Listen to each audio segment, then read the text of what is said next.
And okay, so thank you for coming, everyone. My name is Ivy. I'm the marketing manager for Michael Chef's Wineworks, and we're really excited to do another virtual tasting with Michael from France. He's in Burgundy right now, which is exciting. And today we're going to do the three wines. Hopefully everyone has them. We're doing the 2018 Aligoté, the 2017 Bourgogne Chardonnay, and a really special pre-release 2017 Pommard from the Les Vignots vineyard. So let's have Michael get started. Can you hear me, Ivy? I can hear you. Ivy, can you make sure everyone's muted because there's an echo? Yes. Yeah. Will do.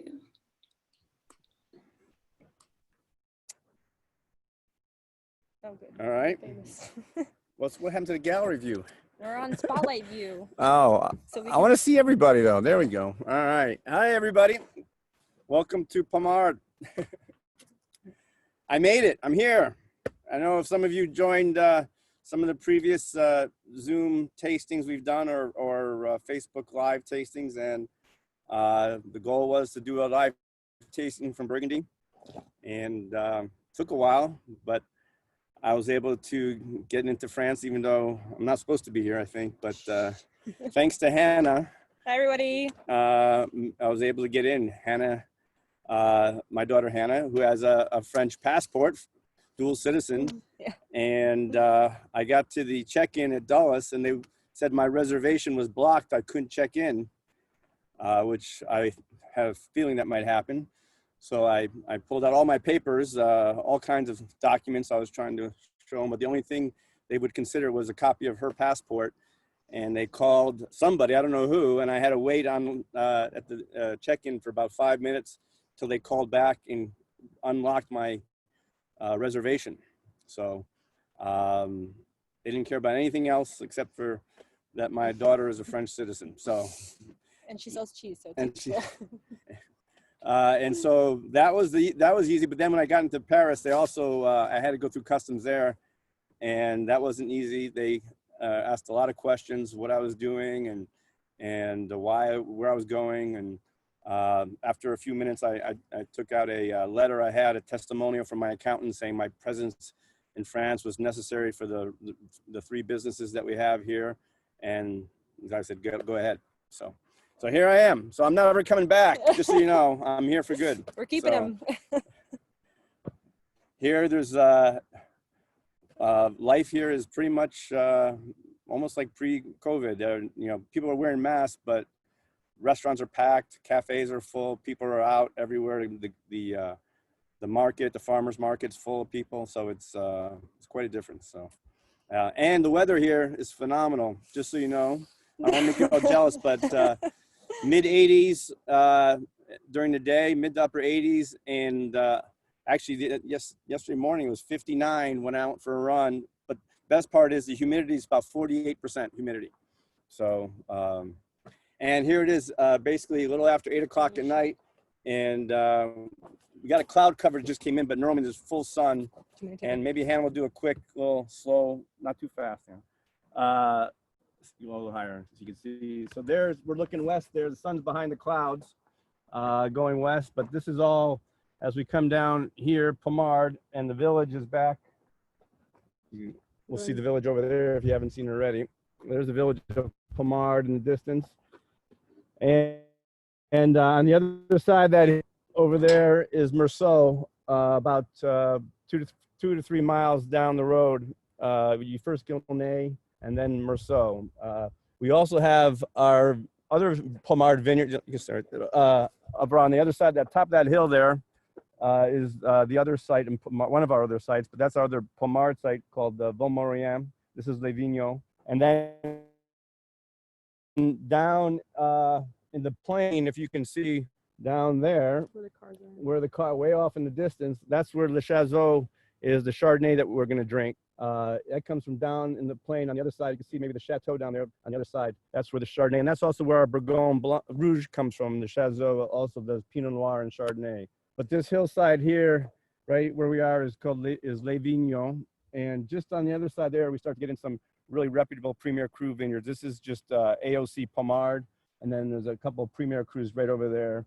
And so you can see that the Pommard is separated in two different sections. We have one on the north side and the south side, and then there's more AOC Pommard just before you hit the plain down there as well. That's where a famous vineyards Epno is down there. Yeah, and the village is right there. So this is, I don't know if you can see the slope that we're on here, but this is a pretty steep slope running due south, north-south. There's the top of the rows, and runs down there, and you can see the car over there. And if you can see the soil here, a little different than Virginia. So this is limestone with clay mix, and you can also see that our Pinot Noir is starting to go through veraison. Hopefully you can see that. I'll put you back. Yeah. All right. Hopefully that wasn't too blurry, too fast. Everything okay? Ivy says good. All right. Great. How's this camera angle? Handle good? Okay. I think we're All right. So having said that, time to start tasting. We're going to taste some Aligoté. All right. And you all should have the 2018 Aligoté. And if you're not familiar with the Aligoté, it's the other white grape besides Chardonnay and Burgundy. And I'm sure you've all had our Aligoté before. And our Aligoté is grown primarily in Bourgogne, which we just actually took over this year 2 hectares of vineyards, which is 2 hectares is about 8 acres roughly in Bourgogne that we're managing. We're renting. We're doing all the work, and we have Aligoté there. There's some Chardonnay and some Pinot Noir as well. But this Aligoté is a blend of some of those vineyards that we were buying the grapes from before, and then another parcel just north of Beaune in the Savigny-les Beaune region. So, but going forward, it will be 100% from our vineyards in Bourgogne, which is really the most well-known site for Aligoté. So this is the 2018, and the Aligoté, we do it a little bit different. A lot of Aligotés are made very simply in stainless steel for blending with crème de cassis to make a cure. Aligoté can be pretty tart, pretty high in acid. But I think with some of the changes that are going on in the climate, and also some winemaking stylistic changes from the standard way of making it, Aligoté is really finding itself as a real classy wine that has nice acidity but not too much. And what I like to do with this is actually similar to what I do in Virginia with the Viognier and Petit Manseng, is do some skin contact before pressing. So we actually take the grapes and put them, we destem them and slightly crush them and soak them on the skins. The Aligoté is usually about 5 to 6 hours on the skins before we start to press and press them off. And that skin contact gives us more aromatic characteristics, also gives us a little more phenolic characteristics, which helps build a little bit more structure on the palate and helps to balance a little bit of the acidity too, with a little more mouthfeel. And then the juice is put into our barrels, all old barrels, no new barrels in the Aligoté, and is barrel fermented. All the wines here in Burgundy are fermented naturally. I don't add any yeast strains. It's just a natural fermentation in our cellar, in our caves in Meursault, which hopefully we can do a follow-up, or I don't know if we can get a shot from the caves in Meursault at some point, but hopefully we can do that. So the Aligoté, yeah, we don't want any new oak. We want to keep the bright fruit, get a little, keep the floral and fruit notes clean without any real oak impact, but the barrel fermentation does create a nice structural component to the wine on the lees, on the dead yeast cells, the stirring of the barrels, the heat that's generated in the barrels. It helps to build a little bit a bigger style without the new oak aspect of it. So if you haven't tasted it yet or had a chance to try it, nice little yellow jacket in my head. The vines are alive. Yeah. Propagation. I get a little of that nice, as I like, there's a little bit of a lime note in it. Little hints of, I also get a little bit of peach. And for me, it's on the lees, on the yeast, dead yeast cells that we stir the barrels, and I get a kind of a nice, kind of like toasty bread-like component as well in this that blends in the background, not too prevalent, but is there in the background. But it's really a fresh fruit and really bright wine. This is a 2018. Is drinking. It's perfect right now. This is a wine that will age because it's nice acidity, but it's something great summer wine with shellfish and really is perfect right now with a nice chill on it. Mine's a little warm though, a little hot out here. It's not as humid though as it might be in Virginia.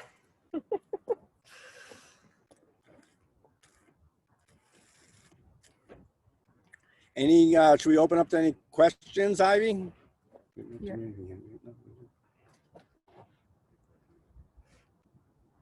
Ivy, you there? If anyone wants to say anything, you can unmute yourself. Oh, okay. Yeah. Anybody have any questions? No questions. Well, I think. All right.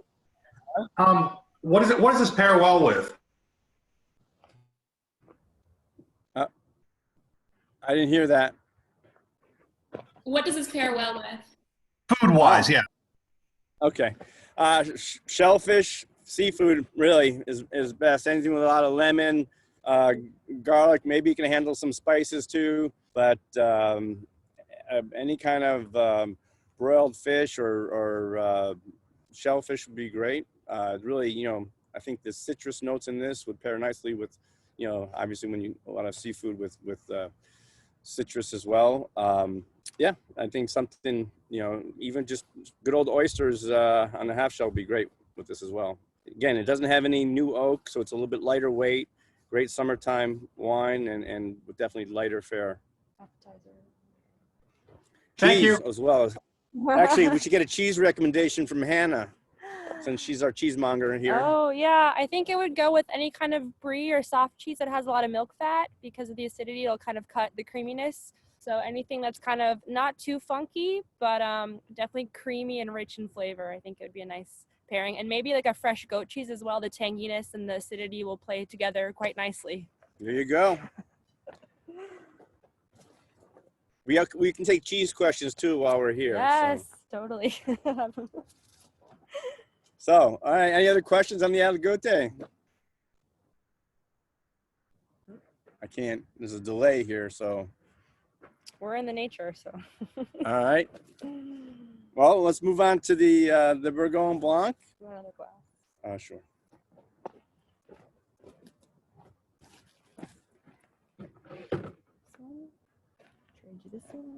So Michael, I have a question. Yes.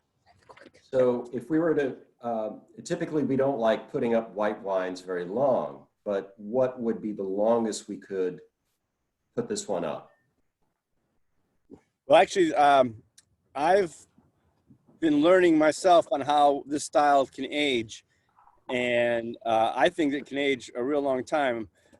I've been drinking, we have here at the house in Merceau, the 2014, and it's phenomenal right now. Absolutely beautiful. Still fresh. It's got a little more layers to it, a little more length. So, you know, this one I think is pretty similar to that. Should age, I'd say, 5 to 7 years. Wow. Mm-hmm. I think the one we opened is going to age maybe 25, 30 minutes. Well, once it's open, yeah, that's fine.